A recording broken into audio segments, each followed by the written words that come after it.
친구는 자신의 거울입니다. 라는 제목 가지고 오늘 하나님 말씀 증거하겠습니다. 이 많은 사람들이 얘기했지만 이 얘기를 처음 한 사람은 아리스토텔레스입니다. 그러니까 그 사람 친구를 보면 그 사람을 알 수 있다고 합니다. 오늘은 이런 만남에 대해서 좀 나눠보려고 합니다. 우리가 어떤 교제를 해야 되는가, 누구와 만나서 누구와 사귀어야 되는가라는 것을 한번 봤으면 좋겠습니다. 여기 말씀에 앞서서 오늘 좀 잠깐 먼저 신학적인 문제를 좀 말씀드리겠습니다. 여러분, 사울이 하나님께 택함을 받고 구원받았을까요? 구원받지 못했을까요? 후자겠죠. 구원받지 못할 가능성이 높을 겁니다. 죽음까지도 그는 하나님을 부정했고 죽을 때도 비참하게 자기 스스로 목숨을 끊었습니다. 내가 너희들 활에 맞아 죽느니 옆에 있는 종에게 나를 칼로 던져줘라. 그래서 칼에 박혀서 스스로 죽었습니다. 이런 모든 것을 봤을 때 사울은 하나님께 택함받지 못한 사람이에요. 그런데 오늘부터 한 3, 4주간은 사울에 대해서 이야기를 할 겁니다. 여러분, 그러면 오늘 하나님이 사울에게 한 역사는 우리가 삶 속에서 본호를 받아야 됩니까? 받지 말아야 됩니까? 이런 신학적인 문제가 있습니다. 버림받은 사람에게 한 하나님의 역사인데 이거는 본보기야. 저 사람은 어차피 구원받지 못했으니까 저 사람의 이야기는 잘못된 거야 라고 볼 것입니까? 아니야. 그거는 사울이 선택을 잘못한 거야. 사울이 잘못 선택했기 때문에 버림받은 거야. 하나님은 최선을 다하셨고 하나님은 끝까지 사울에게 선의를 베푸시고 공의를 베푸신 분이야 라고 볼 것입니까? 그럼 잘 아시겠지만 그러니까 성경에 쓰였겠죠. 이 텍스트를 보고 우리 보고 배우라고 사울의 이야기를 배우는 겁니다. 사울은 자기가 선택할 권리와 권한이 분명히 있었습니다. 제가 늘 말하지만 하나님이 택정하셔서 그 예정대로 우리가 움직인다면 설교도 필요 없고 예배도 필요 없습니다. 맞죠? 어차피 하나님 천국 보내주실 건데. 근데 우리는 왜 날마다 힘든 고난의 가시밭길 좁은 길을 걸어가라고 하십니까? 구원은 하나님께 책임이 있지만 반대로 우리 인간에게도 100% 책임이 있기 때문입니다. 주 예수를 믿으라. 그리하면 너와 내 집이 구원을 얻으리라. 믿는 건 누구 책임이라고요? 우리 책임이에요. 그러니까 하나님이 선택했으니까 죽기 전에 구원할 거야. 죽기 나서 그런 게 아니라는 거예요. 여러분, 사울의 범죄를 하나님은 알고 계셔요. 그러니까 성경이 어떻게 쓰였어요? 예언으로 쓰였잖아요. 예수님도 예언하고, 여러분, 이 모든 성경의 말씀이 이사야 53장과 같이 예언으로 돼서 신약에 모두 다 이루는 말씀으로 예수님이 모든 행하신 역사를 이루시도록 이렇게 만들으셨습니다. 하나님은 아시지만 그들의 죄악을 허용하시는 거예요. 그리고 택정했지만 택정받지 않은 사람도 아시지만 그들이 지금 현재 하고 있는 일에 대해서도 하나님은 공의와 사랑을 동일하게 베풀고 있습니다. 여러분, 그래서 여러분, 구원파가 무서운 이유가 뭐냐? 몇 월, 며칠, 몇 시, 몇 분에 구원받았어. 너는 이제 자유해. 그걸로 끝이야 라고 얘기한 게 구원파예요. 그래서 우리끼리 재밌고 즐겁게 살자는 거예요. 그러면 뭐가 없어져요? 세상에 대한 책임, 이 사회에 대한 책임, 가족에 대한 책임, 뭐라 그래요? 져버리는 거예요. 나의 윤리적인 책임 다 져버리는 거예요. 여호와 중인 군대 안 가잖아요. 네? 제7의 안식일교 군대 안 가잖아요. 병역 거부하잖아요. 그러니까 이 공동체에 대한 책임을 져버리고 나는 구원만 받으면 끝이야 라고 생각하는 거예요. 여러분들, 그러나 우리는 하나님이 이미 우리를 구원하셨지만 우리는 끝까지 두렵고 떨림으로 빌립보서 2장에 너희 구원을 이루라. 그건 우리의 책임입니다. 아셨죠? 그런데 그 다음에 14절에 뭐라고 나오냐면요. 두렵고 떨리고 너희 구원을 이루지만 너희 안에 계신 하나님께서 행하신다고 그러십니다. 그게 바로 우리가 살아가는 방법입니다. 내가 걸어가는 발걸음이 누구의 발걸음이에요? 내 안에 계신 하나님, 예수 그리스도의 행하심과 발걸음으로 가는 겁니다. 그러니까 여러분들 분명히 아십시오. 사울은 그 안에 하나님이 처음엔 있었어요. 믿음의 사람이었어요. 그러나 그 하나님이 떠난 겁니다. 그래서 사무엘을 통해서 뭐라 그래요? 왕 세운 것을 후회한다라고 말씀하시는 겁니다. 하지만 오늘 9장에 나오는 사울의 참 본이 되는 모습에 대해서 배웠으면 좋겠습니다. 여러분, 이 부잣집 아들하고 가나안 집 아들하고 친했어요. 근데 가나안 집 아들은 수영을 잘했어요. 어느 날 강가에 가서 수영을 하는데 부잣집 아들이 물에 꼬록꼬록 맥주병처럼 죽기 일보 직전이에요. 그래서 플레밍이라는 아이인데 그 플레밍이라는 아이가 헤엄쳐가지고 가나안 집 아이가 그 부잣집 공작의 아들을 건져서 살려냅니다. 그 너무 고마워서 그 공작의 아들이 아빠 우리 돈 많잖아요. 우리 저 친구 저를 살려줬어요. 구원해줬어요. 저 한 번 터면 죽을 뻔했어요. 제 소원 하나 들어주면 안 돼요. 그래 아빠가 그래 너무 고맙다. 그래가지고 그 플레밍이라는 애한테 너 소원이 뭐니? 그랬더니 그 플레밍이라는 애가 영국 아이인데 저는 정말 의사가 되고 싶습니다. 근데 가난해서 의과대학에 갈 돈이 없습니다. 그래가지고 그 공작의 집에서 학비를 다 대줘서 런던에 있는 의대를 보내고요. 그 사람이 바로 알렉산더 플레밍이라는 사람인데 여러분들 잘 아시는 결핵이나 폐병에 이렇게 맞는 페니실린이라는 걸 개발합니다. 젊어서 그렇게 개발해요. 그런데 그 부잣집 아들이 폐결핵에 걸린 거예요. 폐병에 걸린 거예요. 그래서 그 알렉산더 플레밍이라는 애가 그 페니실린을 가져와서 그 아이를 또 두 번째 살려줍니다. 그렇게 살아난 사람이 여러분 잘 아시는 윈스턴 처칠입니다. 하나님께 기도하고 목숨 걸고 나치에서 유일하게 나라를 지켰던 하나님께 기도함으로 나라를 지켰던 윈스턴 처칠입니다.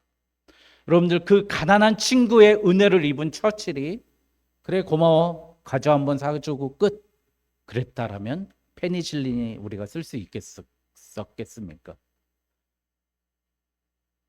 그 가난한 친구의 어려움을 알고 너의 소원을 한 가지라도 들어줄게 라고 해서 도와줬던 그 은혜를 알고 또 자기의 은혜를 안 그 플레밍이라는 사람은 자기를 의대까지 보내줘서 의사와 약품 연구자로 개발하게 한 그 처칠에게 다시 은혜를 갚을 기회를 갖죠.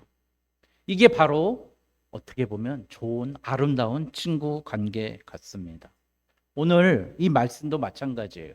오늘 9절에 보니까 뭐 기스라는 사람이 있으니 아버지는 아비엘이요 스롤이요 베라시요 아비야의 현선이요 베냐민 사람이라. 이 가문이 쭉 있다는 건 뭐죠? 집안이 좋다는 겁니까? 나쁘다는 겁니까? 족보가 있으니까 좋은 집안, 좋은 아버지 밑에 사울이 있다는 얘기입니다. 또 아들도 많이 있었겠죠. 그런데 아버지가 암나기들을 잊어버린 거예요. 암나기를 잃었는데 사울을 불러가지고 사울 네가 가서 암나기 좀 찾아와라 보내는 거예요. 근데 사울이 어땠다고요? 용모가 준수하고 키도 크고 완전히 엄친아죠. 엄친아. 예? 그렇게 잘난 아들입니다. 키 빼놓고 다 저 닮은 거예요. 그렇죠? 예, 그런 사울이었습니다. 그래가지고 사울이 결국엔 암나기를 찾으러 가는데 자기가 아끼고 사랑하는 사환, 종이죠, 종. 예? 옛날에 그 학교에서 급사라고도 하고 사환이란 말도 좀 썼던 것 같아요. 뭐 이렇게 물 떠다 주고 종이 복사해줘 등사기로 막 밀었던 그 사환을 한 명 데리고 간다. 자기가 아끼고 가는 사환을 데리고 갑니다. 여러분 그런데 그 이제 막 동네 방매 막 돌아다녀요. 뭐 에브라임 산지를 다니고 사알림 땅을 다니고 야민 땅을 다니고 막 다녀보니까 아무리 찾아봐도 없는 거예요. 열심히 찾아봐도. 아들 좋은 아들입니까? 나쁜 아들입니까? 좋은 아들이에요. 또 어떻게 해요? 아버지가 이제 걱정할 것 같으니까 야 우리 찾는 건 차치하고 우리 집에 돌아가자. 사환에게 얘기해요. 그런데 오늘 사환이 뭐라고 이야기하냐? 정말 말만 했다 하면 이루어지는 사람이 있습니다. 그 사람의 말은 무조건 이루어져요. 한번 그 사람 한번 찾아가시죠. 그 사람이 누구예요? 여러분 잘 아시는 사무엘입니다.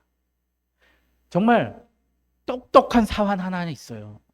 그런데 사울은요 더 똑똑해. 야 그렇게 훌륭한 선지자를 만나러 가려면 공수로 가면 안 되잖아. 어떻게 우리가 빈손으로 갈 수 있어? 사무엘 대단한 사람이죠. 그러니까 은혜도 알고 은혜를 갚을 줄도 알고 누구한테 갈 때 대접하는 거예요. 여러분 잠언에 보면은요 뇌물은 그 사람의 화를 녹여준다고 그럽니다.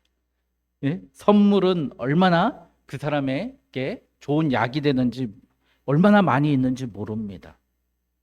이 잠언에서 특히 선물에 대한 이 얘기 그런 거 많이 합니다. 여러분들 선물 정말 좋습니다. 이 한 달 전에 제가 모시던 지휘관님이 제가 교육장교 할 때 대대장님 하시던 분인데 정말 저를 아끼고 사랑해 주셨던 분이에요. 야, 근데 그분이 이제 저희 사무실에 이렇게 오신다는 거예요. 근데 선물을 3개를 준비한 거예요. 우리 사무실은 직원들 간식, 그리고 내가 먹을 간식, 또 집에 가서 우리 사모님 먹을 복숭아 1박스, 이렇게 3개를 준비해 가지고 오신 거예요. 야, 역시 최고다. 내가 그렇게 존경할 수밖에 없는 이유, 제가 결혼해 가지고요 신혼여행 끝나서 제일 먼저 찾아갔던 지휘관이 그 대대장님이셨습니다. 아니나 다를까 거의 20년 가까이 지나도 20년이 딱 지났네요.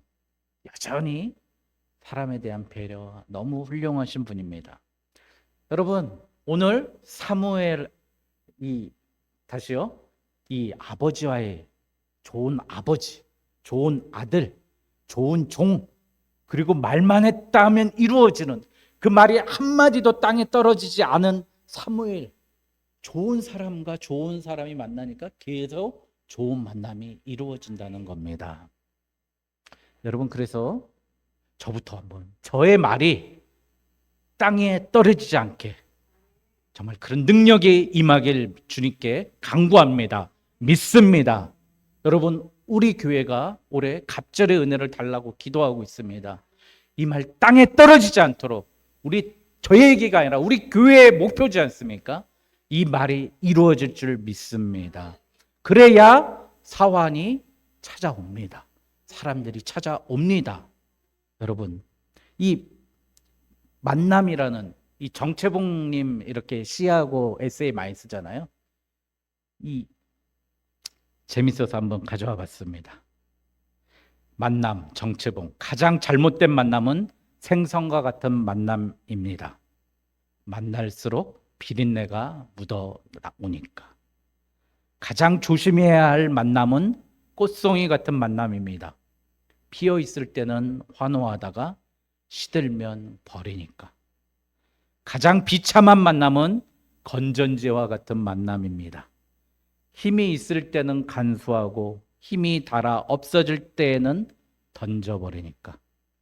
가장 시간이 아까운 만남은 지우개 같은 만남입니다. 금방 만남이 순식간에 지워져 버리니까.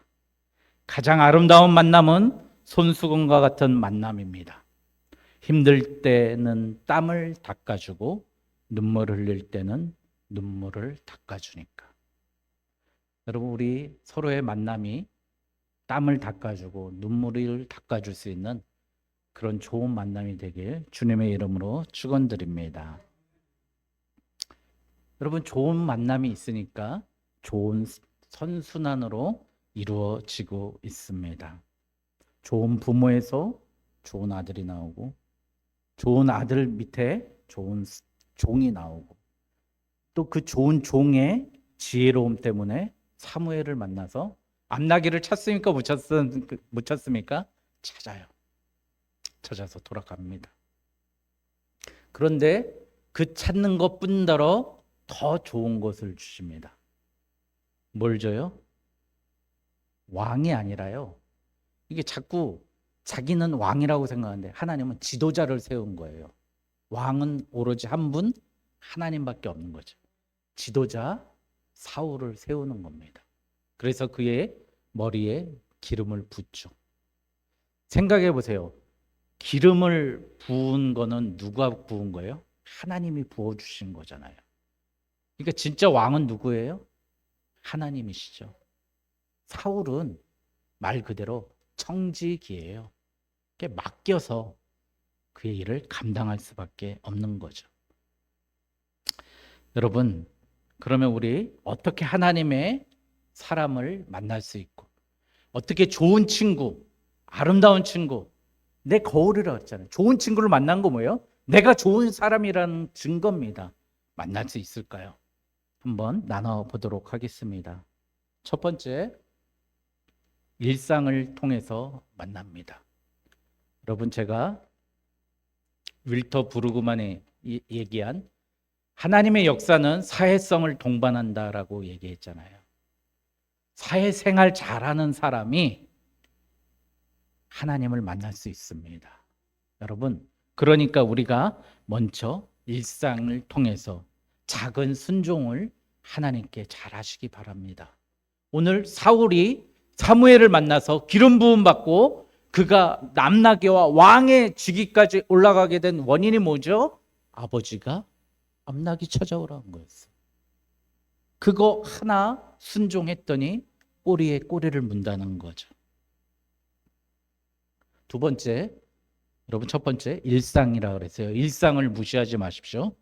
두 번째, 선물 준비할 때 좋은 만남이 있습니다. 뭐든지 주는 사람이 되십시오. 줄 게 없으면은요, 좋은 정보, 유익한 거. 제가 아는 분은 만나기 전에 꼭 책을 읽어요. 그래서 책에 나온 좋은 내용들 담소 나눌 때 나눕니다. 그런데 어떤 사람은 만나면 누누이 비판하고 비아냥대고 욕하고, 그게 어떤 만남이에요? 생선과 같은 만남이에요. 비린내가, 썩은 내가 나는 거예요. 악취가 나는 겁니다. 여러분, 우리 사람 만날 때 오늘 사환이 얼마나 똑똑했어요? 은 한 세겔의 4분의 1. 은 한 세겔의 4분의 1이면은요, 여러분, 한 돈이에요, 한 돈. 한 세겔이 12g이거든요. 그러니까 한 돈이 3.75g이잖아요. 지금 은이 한 돈이 얼마 하나요? 한 4, 5만 원 하겠죠? 그럼 한 10,000원 되는 거. 큰 거 아니에요. 작은 거. 종이 무슨 돈이 있겠어요. 근데 그 작은 것이라도 들고 가는 거. 여러분, 그거에 감동하는 거예요. 사무엘이 받아주는 거예요. 빈손으로 오는 게 아니에요. 잠언 17장 8절에 뇌물은 그 임자가 보기에 보석 같은즉 그가 어디로 향하든지 형통하게 하느니라. 여러분, 뇌물, 이게 해석 잘못한 건데 선물이에요. 선물은 그 임자가 보기에 보석 같은즉 그가 어디로 향하든지 형통하게 한다고 그럽니다. 여러분, 항상 누구에게 줄 것을 준비하는 저와 여러분 되시길 주님의 이름으로 축원드립니다. 저는 드릴 게 없어서 말씀 잘 준비하겠습니다. 여러분, 좋은 말씀으로, 복된 말씀으로 여러분들에게 선물과 같은 말씀 준비하겠습니다. 세 번째, 좋은 만남을 할 때 필수 조건이 있습니다. 듣는 겁니다. 경청하는 거예요. 오늘 결정적으로 사환이 이렇게 이야기합니다. 6절 우리 한번 같이 읽겠습니다. 시작. 그가 대답하되 보소서, 이 성읍에 하나님의 사람이 있는데 존경을 받는 사람이라. 그가 말한 것은 반드시 다 응하나니 그리로 가사이다. 그가 혹 우리가 갈 길을 가르쳐 줄까 하나이다 하는지라. 이거 누가 한 말이에요? 사환, 종이 한 말입니다. 여러분, 종의 말을 듣겠습니까? 나는 집에 가고 싶은데 종은 딴 데 가자고 그럴 때 종의 말을 들어야 하나님의 음성을, 하나님을 만날 수 있습니다. 모든 막힌 담을 풀어주는 해결은 뭐냐면 듣는 것입니다. 예수님도 상담하기 위해서 가장 많이 하는 거 듣는 거예요. 여러분, 왜 병원 가면 이렇게 기분이 좋아야 돼요, 다들? 의사 선생님 왜 이렇게 믿고 신뢰해 주세요? 내가 아프고 힘들다는 말 들어주니까. 생각해 보세요. 의사 선생님 약사 가나 약 조제 똑같을 거 아니에요. 의사 선생님이 나에게 치료해 준 거 있어요? 뭐 안마라도 해주나요? 그런 거 아무것도 안 해도 예, 약 지어 드릴게요. 예, 뭐 식후 30분 이렇게 약 드세요. 근데 왜 의사 선생님 만나면 기쁘죠? 내 얘기를 들어줬다는 거. 여러분, 경청하면 상대방은 나를 통해서 모든 문제가 해결되는 실마리를 찾고 듣는 그 사람을 신뢰하게 됩니다. 여러분, 오늘 사울이 사환의 말을 경청함으로써 됐다는 거죠. 근데 참 사환이 정말 지혜로워요. 어떻게 그 종이 은 4분의 1 세계를 가지고 있었을까? 그리고 그것도 암나기를 찾는데 내가 내놓겠다고 하겠는가? 참 대단한 것 같습니다.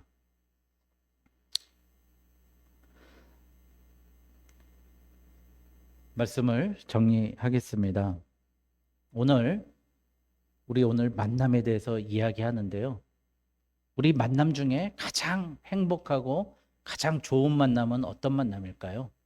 예수님과 만나는 겁니다.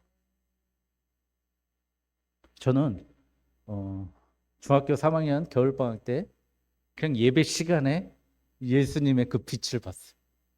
보고 십자가를 보고 예수님을 만났습니다. 그 이후로 아무것도 할 수 없었어요. 돈도 필요 없어, 나 이제. 명예도 필요 없어, 지위도 필요 없어. 나 하나님을 위해서 죽기까지 할 거야. 난 예수님 봤으니까 이제 아무 소용이 없어. 그렇게 생각이 들었습니다. 그리고 지금까지 그 생각 가지고 살려고 합니다. 500에 20만 원, 32평 새 아파트에 살다가 500에 20만 원 월세에 들어가서 우리 사모님이 해온 혼수 다 곰팡이 쓸고 녹 쓸고 버려도 희망 잃지 않았습니다. 대학에 가고 싶은데 못 갔어요. 삼수까지 하면서. 그래도 난 예수님이 있으니까 예수님 나 언젠가는 하나님의 뜻에 맞게 쓰실 거야. 그것 포기 안 하고 끝까지 참고 견뎠습니다. 그리고 좋은 만남이 한 가지 더 있다면 저는 도봉동 방학동을 통틀어서 가장 무서운 목사님 밑에서 배웠습니다. 왜 내가 그 목사님께 배웠을까? 오늘 이 말씀을 한 주간 준비하면서 왜 나는 그 목사님께 배웠을까 생각해 봤어요.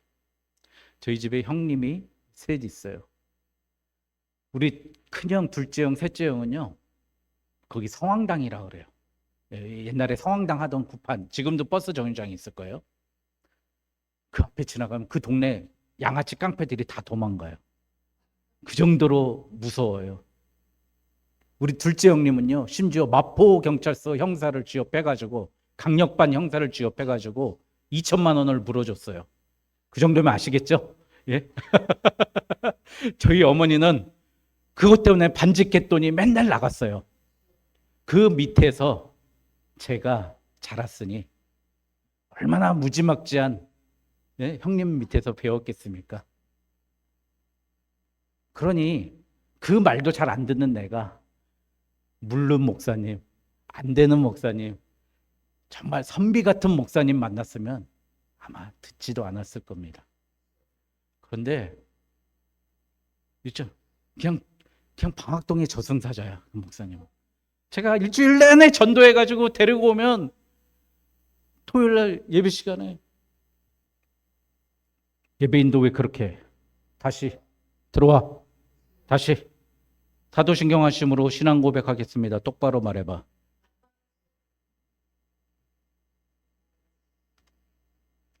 아무리 전도회가 와도 애들이 그 다음 주부터 안 나온대요. 나 목사님 무서워서 안 나와. 그래 또 전도해가지고 데리고 오면은 목사님, 야 오늘 내가 바쁘니까 네가 성경 말씀 읽고 기도 인도하고 예배 끝. 그러면 할렐루야 할렐루야. 야 오늘 분위기 산다. 왜 그 목사님 만나게 했을까요? 나를 더 꽁 잡는 게 매라고 만나게 해주셨던 거예요. 그분 밑에서 배우면서 제가 배운 게 있어요. 군대 가서 좋아했던 게 죽으라면 죽는 신용 했어요. 땅을 파가지고 컴퓨터 랜선을 묻으래요. 150m 파가지고 묻어요. 하나님께서 그런 거 교육시켰어요. 어느 목사님이, 제가 잘 아는 목사님인데 이제 은퇴하면서 마지막으로 이렇게 얘기합니다. 저를 쫓겨내셨고 제가 하는 일에 길을 쓰고 반대하셨고 교회도 못 들어오게 하셨던 장로님 너무 감사합니다. 그 장로님 때문에 제 목회 끝까지 할 수 있었습니다. 장로님이 그렇게 반대했기 때문에 저는 뼈를 깎는 각오로 제 자신을 성찰하고 바라보고 회개했습니다. 그래서 제가 70살까지 꾸준히 목회할 수 있게 해주신 사사건건 저에게 반대했던 장로님 감사합니다. 그러고 은퇴하시는 모습을 봤습니다. 저를 가르치던 선생님의 아버님이셨어요.